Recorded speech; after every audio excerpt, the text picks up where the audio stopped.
Well, I know folks are concerned about inflation. I come from a family, and I mean this sincerely like most of you, where the price of gasoline went up significantly, the price of food went up. That's what we talked about at the dinner table and the kitchen table. It meant a lot. We felt it. We felt it. I understand we're going to beat inflation, but beyond that, it's all about quality of life.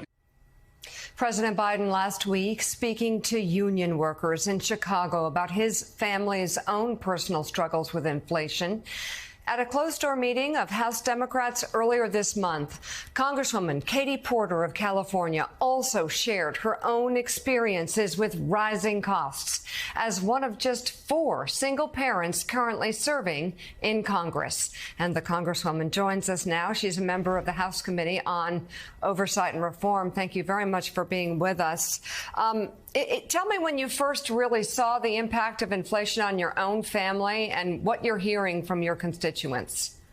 Well, over the course of several months during the pandemic, we would all experience going into the grocery store. Sometimes things wouldn't be on the shelf, but it's really been over the last 6 months, maybe 9 months, that I've noticed it in the grocery store. And I've done some checking. My grocery store bill seems $20, $30, $40 higher, and things have gone up. I actually recently did a side-by-side of my grocery bill from a month ago, from 6 months ago to today, and all but 2 items that I put in my cart on a regular basis had gone up in costs. And it's just changing how my family shops and how my family eats.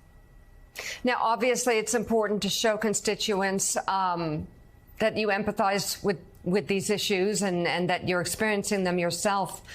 But how much of this problem can Washington really control? Well, I think that's a great point, Mika. Inflation has several causes in this moment, and it's going to take several solutions to do it. And one of the things that we're seeing is Democrats are trying to make efforts, to make inroads in addressing inflation. And we're doing that by directly tackling price gouging at the pump with a bill that I have with Congresswoman Kim Schreier that the House is going to vote on this week to strike back at price gouging at the pump. We also are working on addressing issues relating to food production and issues relating to baby formula. And so it's going to take that plus changes in monetary policy, plus, frankly, some time for us to get over the pandemic, to get inflation back where we want to see it for a healthy, strong economy. Good morning, Congresswoman. It's great to have you with us this morning. I'm glad you mentioned baby formula. You've been so good over the years at looking out for consumers. I'm curious what more can be done. This is a very real crisis for so many Americans. And yes, they're going to open up this other lab, struck a deal yesterday to do that. But that means weeks or months even down the road that we'll see formula on shelves. So what is your message to a mother and a father sitting out there right now saying we're having to mix things together to kind of create our own formula? When will formula be back on the shelves? Well, I think what the White House has done here is act very, very quickly. And I think we are going to see some of that stress relieve fairly quickly. Part of this, of course, is people are saying, I'm worried I'm not going to find it. So when they do find it, they're buying a lot and they're storing it. So I think putting that factory back online in a safe way is the most important thing that the White House could have done.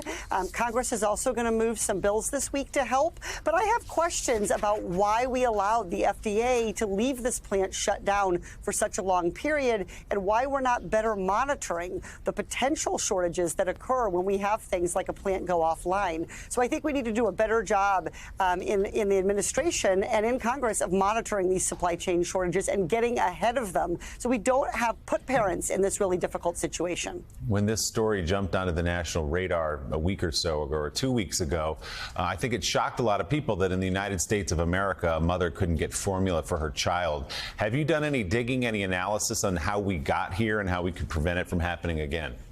Well, I think there are 2 things. One is the plant, which was shut down for contamination, because we're very concerned about making sure that we have safe food, especially for babies and infants, for toddlers. So that plant going offline, which was a major factor, but also market concentration. When you only have 2, 3, or 4 producers in any market, you have 2 big risks. And we're seeing the consequences of these 2 big risks. Risk 1 is that one of those producers will have a supply chain disruption, will go off offline, will shut down. And the second risk is they'll be able to price gouge because they have so much market concentration. So I think long term, the fix to a lot of these inflation and supply chain problems is making sure we have more producers and more competition in the market. So we're not relying on just one company or one entity. Congresswoman, my God, it's so crazy, isn't it? I mean, you look, we're talking about baby formula now, which seems outrageous. The most powerful, the richest country on the face of the earth. We can't get mothers and fathers, parents, baby formula. But you just talked about it. There is such a market concentration, not just here, but throughout our economy. So we're talking about this with whether you're talking about baby formula, whether you're talking about computer chips, or during COVID, we couldn't get masks here. China was making all the masks. We couldn't get medication. We couldn't get pills here because China was making, 95% of the meds. There is such a market concentration. This is literally a national security issue, isn't it? Absolutely. And particularly with food, we have long understood that we need to be able to produce our own food. I think the exact same thing is true about other essentials, including medication and healthcare supplies. And so the solution here is to make sure that there are not just one or two global companies controlling things, but instead that we have a lot of different producers in different parts of the country.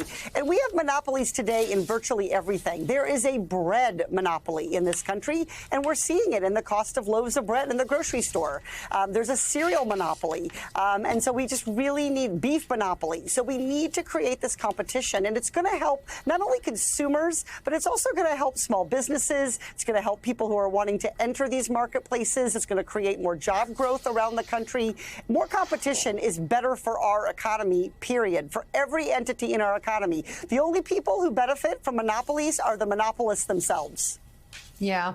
But, Congresswoman, back to inflation as we close. How do Democrats message on this? I mean, the bottom line for Americans, they're busy. They're looking at the cost of gas and the cost of their groceries.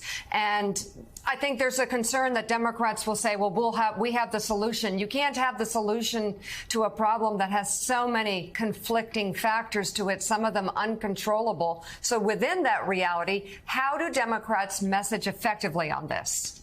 Well, I think Democrats need to be talking about inflation and show that we are putting forth solutions and we are delivering on them. You're absolutely right. There's not just one bill. There's no magic thing to do about inflation, but there are steps we can take, and we are taking them. We're taking votes this week. We're taking votes last week. We voted on the Competes Act a few weeks ago. What Republicans are doing is just complaining about inflation, and Democrats are trying to do something about it. It's a complex process, but we are in action for the American people, and that's what they need to understand. Congresswoman Katie Porter, thank you very much for coming on the show this morning. We appreciate it.